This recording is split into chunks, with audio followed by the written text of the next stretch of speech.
CBS 5 News at 5:30 with Michael Benny.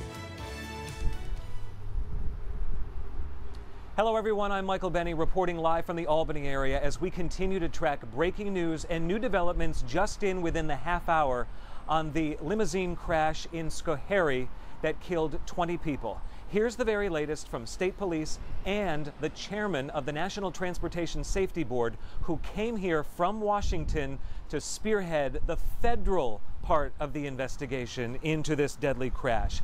We know that the federal government is going to look very closely at the safety record of the limousine company, Prestige Limousine, which operates out of Saratoga County. They will leave no stone unturned, they say. They're going to talk about the safety culture in the company. Was the driver fit for duty? The mechanics of the now wrecked limousine, the braking, the steering, the tires, looking for corrosion on that vehicle. We know that the vehicle in question, that stretch limousine, is now in an undisclosed area with a tent over it. We know that federal investigators and state police over the next couple of days will be going into that to sort of put it back together, for lack of a better term. Put it back together and determine exactly whether people inside were wearing seatbelts, although state law does not require it for those who are in the back of a vehicle like that. Our team coverage will continue from both here in the greater Albany area and all over central New York, where there is deep impact. Right now, back to James Street and CBS 5's Victoria Carmen, who's at the anchor desk. Victoria.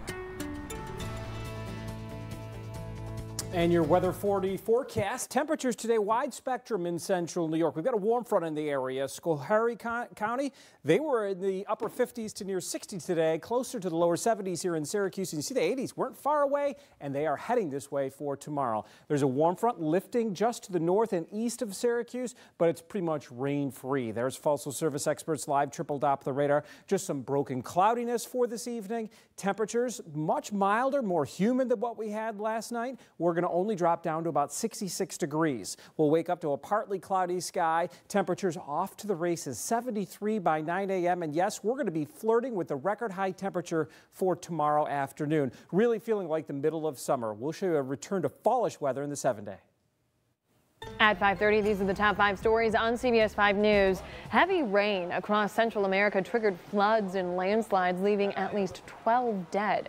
Since Thursday, torrential rain destroyed houses and crops from Guatemala to Costa Rica. Thousands of people have been forced out of their homes and into temporary shelters. Hundreds of people paid their respects to a South Carolina police officer who was shot and killed in the line of duty last week. Police Sergeant Terrence Caraway, a 30-year veteran, was killed in a shootout while serving a warrant. Another officer and 3 Florence County Sheriff's deputies were also injured. New video from Canada, flames and thick black smoke. You could see it rising after a massive gas refinery explosion. Several contractors were injured but are expected to be okay. People living near the plant say they felt the ground in their home shake. Officials said there was an order to shelter in place for anyone living in the direction of that plume. I said, "Hey, buddy, can you lift your right arm?" And he goes, "I can't." Health investigators are trying to figure out how some Minnesota children contracted a rare illness with polio-like symptoms.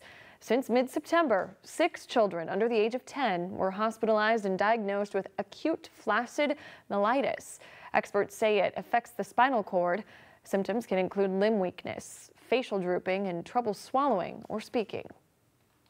Looking ahead, tomorrow is the last day of the Downtown Farmers Market this season in Syracuse. The Downtown Committee will offer free donuts and cider. Can't beat that. It runs from 7 to 3 in the afternoon tomorrow in Clinton Square.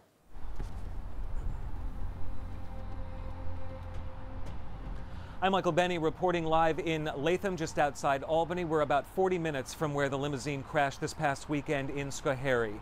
We know that people who were on board that limousine were headed to Cooperstown. We've been told by family members they were going to the Omegang Brewery there to celebrate a birthday for one of the people who was on board the limo. And we've also learned that many of them were texting and posting to social media as they were making that journey on this day of celebration on Saturday. And one of the things that hit the hardest during a news conference held by state police and the National Transportation Safety Board just before we came on the air at 5 o'clock is that that is something that just about everyone alive right now can relate to. These people on board the limousine were having fun. They were doing the right thing because they had a designated driver, and they were doing what everyone would be doing in their position. They were likely taking selfies. They were posting about the trip so far, and that is now a fundamental piece of this investigation. And state police are asking anyone who has a text or who knows about a social media post by one of the people who was killed in this crash to let them know. That could help them as they work the case. Our team coverage continues right now with Central New York impact on this tragedy, and CBS 5's Dan Massinio in Oswego. Yeah, a lot of sadness on the SUNY Oswego campus tonight as students and faculty mourn the loss of Associate Professor Brian Huff. A family member tells us that he was one of 2 bystanders killed in the crash over the weekend, even though that the school is not confirming that at this point tonight. Now, in a statement to the campus community today, the college says Professor Huff was at SUNY Oswego since 2016. It goes on to say he was a geology professor, was a valued colleague and dedicated teacher. SUNY Oswego president says he was a dedicated faculty member who inspired his students to learn and understand at a deep level. I spoke to several students here at the SUNY Oswego. Each one of them says this is a tight-knit community, and Professor Huff's death is going to be felt deeply across the campus. I worked with a student and he had class canceled today because the professor came in and was so distraught and just said that he couldn't go on with today because he had been, such good friends. So it's so sad. And